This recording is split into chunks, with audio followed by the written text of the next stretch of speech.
Bonjour tout le monde! Est-ce que vous avez remarqué que souvent on prend pour acquis notre peau parce que ce qu'elle fait, ça se remarque pas beaucoup, puis en fait, ces efforts ne sont pas toujours remarqués. Mais surtout la peau qu'on voit. Fait que vraiment, la couche épidermique, c'est les premières couches de votre peau qui servent surtout, dans le fond, à la protéger. À la protéger de quoi? Des bonnes et des mauvaises bactéries, de la protéger dans le fond des agressions extérieures, puis bien entendu de garder l'hydratation. OK? Fait qu'elle a un gros travail à faire constamment, puis surtout pour nous qui habitent dans des pays un peu nordiques. Fait que c'est certain qu'on a le le gros contraste chaud-froid dans les températures qu'on va vivre, OK? Puis souvent, là, les gens m'arrivent de ce temps-là en disant je comprends pas, ma peau est tellement sec déjà, puis mon Dieu, tu sais, on n'a même pas commencé quasiment l'hiver, fait que ça va être quoi dans le mois de janvier, février? Effectivement, ça peut sembler un peu paradoxal là, que ça commence là, mais moi je dis toujours aux gens, c'est là que votre peau, votre épiderme, justement, ressent le plus les effets parce que on vient de commencer à chauffer les maisons, peut-être l'entreprise où est-ce que vous êtes, justement, ça chauffe beaucoup. L'hydratation a chuté, le taux d'humidité, dans le fond, dans l'air, a chuté drastiquement au même moment. Et c'est rare que, justement, dans des grosses entreprises ou des grosses bâtisses, on va réussir à maintenir un niveau d'humidité qui est convenable. Fait que c'est certain que la peau, elle, ça fait déjà un mois et demi, 2 mois peut-être qu'elle ressent les effets du chauffage. Fait que ça, c'est une grosse agression pour elle, puis il faut qu'elle compense, puis qu'elle travaille fort. Fait que ça veut pas dire que tu as, toi, déjà ajusté un peu tes produits par rapport à l'été, puis c'est ça aussi qui fait toute la différence. Fait que des fois, nous-mêmes, on agresse, dans le fond, notre barrière épidermique. C'est pour ça que je veux en parler là, parce que là, les gens, souvent, y arrivent, puis ils sont en grosse crise quand ils viennent me voir en soins. Fait que ce que je dis tout le temps, c'est faut vraiment que tu penses que ta peau, là, elle est fragilisée au max, OK? On ne sait pas toujours d'où ça vient, mais il va falloir essayer de la rebâtir. Puis c'est vraiment comme une peau, euh, c'est long à rétablir, OK? Une barrière d'hydratation, pardon, qui a été fragilisée. Ça va prendre entre 2 à 4 semaines si on a les bons gestes et les bons produits, puis que l'agression, dans le fond, se balance enfin. Fait que c'est certain que si on continue des fois des gestes qui vont fragiliser notre épiderme, ben là, malheureusement, ça risque de nous toffer pas mal tout l'hiver.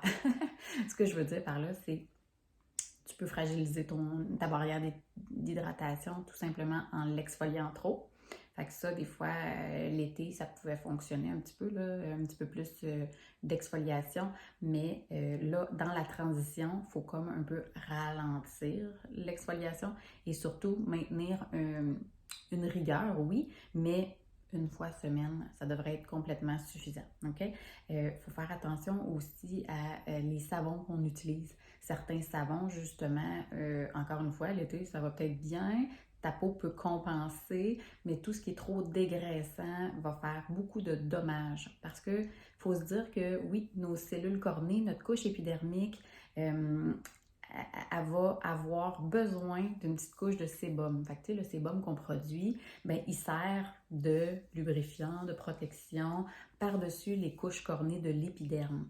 Fait que c'est important que cette petite couche-là fasse en sorte que les cellules, ils sont bien, justement, ben, je vais appeler empilées sur les autres, puis qu'il n'y ait pas de trous. Parce que c'est quand, justement, oh, là, nos cellules ils ont une moins bonne cohésion, il n'y a plus justement ce sébum-là, on a trop dégraissé la peau. Là, c'est des petits trous pour l'évaporation de l'eau. Vous savez à quel point j'aime les images, que je vous le mime en même temps, mais c'est vraiment pour dire que la barrière épidermique sert à garder l'hydratation en dedans, mais si elle ne fonctionne pas bien parce qu'on l'a fragilisée, on perd toute notre hydratation profonde. Puis c'est là qu'on va dire, oh mon Dieu, j'ai l'air d'avoir 10 ans de plus, oh mon Dieu, mes ridules paraissent beaucoup plus. Puis en plus, on peut avoir la peau irritée, rouge, fait que ça peut venir sous diverses formes. Et vous comprendrez que ce n'est pas idéal, dans le fond, de maintenir ça pendant plusieurs semaines, cet état-là. Fait que je vous reviens avec quelques petits conseils. C'est certain que je vous dis souvent, l'hiver, aller vers des nettoyants qui sont peut-être plus doux, qui ne moussent pas, qui vont respecter un petit peu plus votre type de peau. Fait que c'est sûr que là, je vous en montre un, l'huile à leur pain, c'est un nettoyant, ça vient nettoyer sans dégraisser trop en surface, sauf que c'est un parmi tant d'autres. Fait que faites confiance à votre esthéticienne, demandez conseil dans ces cas-là. Puis sinon, si la peau est fragilisée, quand je disais ça tantôt, ça peut prendre 2 à 4 semaines, ben c'est certain que c'est comme une brûlure, une peau qui est fragilisée depuis plusieurs temps, puis qui commence à avoir des rougeurs, puis qui pique, puis qui chauffe.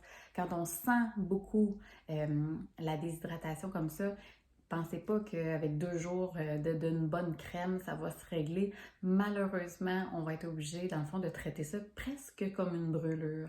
Fait que la peau, elle va être comme, on dirait, là, assoiffée. Elle prendra pas, on n'aura pas l'impression qu'elle prend la crème au départ parce que c'est dur à hydrater, cette peau-là. Là. Elle n'a pas encore refait sa bonne cohésion. J'adore la ligne dans ce temps-là, dans le fond, réparatrice.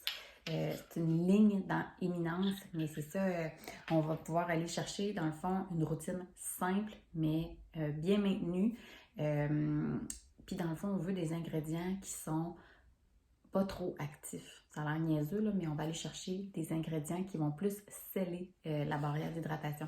Le squalane, on va aller chercher peut-être dans certains cas le niacinamide, mais on va aller chercher aussi des bons gras, des acides gras essentiels à la peau qui vont justement imiter un peu le sébum. Fait que c'est pour ça que même de commencer à mettre une huile dans notre routine, on a plusieurs types d'huile, puis c'est pas vrai qu'il n'y a pas de sorte d'huile qui ne conviennent pas aux peaux grasses. Fait qu'on a même des peaux grasses qui peuvent être fragilisées sur leur barrière d'hydratation. Puis il y a moyen d'utiliser certaines huiles parce que justement, ça va imiter le sébum, ça va justement aller refermer nos petites barrières là, qui ont été brisées. Fait que c'est bien intéressant de se tourner vers des produits qui sont doux, efficaces. On veut peu d'ingrédients, on veut pas de parfum, on veut pas de trucs qui vont fragiliser encore plus la peau, pas de savon, des ingrédients concrets. Puis sinon, quelque chose qu'on peut aussi faire à la maison, souvent, c'est les LED. Fait que la thérapie par la lumière rouge, ça va aider la peau à justement se réparer encore plus rapidement. Fait que si vous voulez introduire justement peut-être pas le côté brosse pour se laver au départ, si la peau est vraiment fragile, mais ça pourra revenir, là, faites-vous-en pas. Mais le côté avec la lumière, fait que dans le fond, la petite thérapie au LED avec le LED rouge, passez ça à tous les soirs pour favoriser une bonne réparation. Vous allez voir, ça va se régler dans un temps record. Et plus d'irritation, plus de sensation que la peau, elle a vieilli 10 ans en une nuit ou en 3 semaines.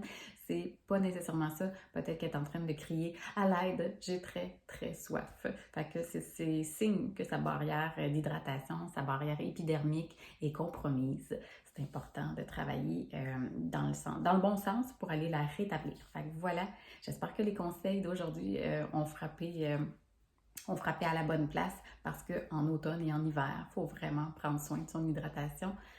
On habite au Québec, fait que voilà, les températures nous permettent pas de lâcher la rigueur, surtout pas en hiver. Puis, n'oubliez pas de mettre de la crème solaire parce qu'aussitôt qu'il y a de la neige, ben, l'indice UV grimpe en flèche. Fait que voilà, bonne journée!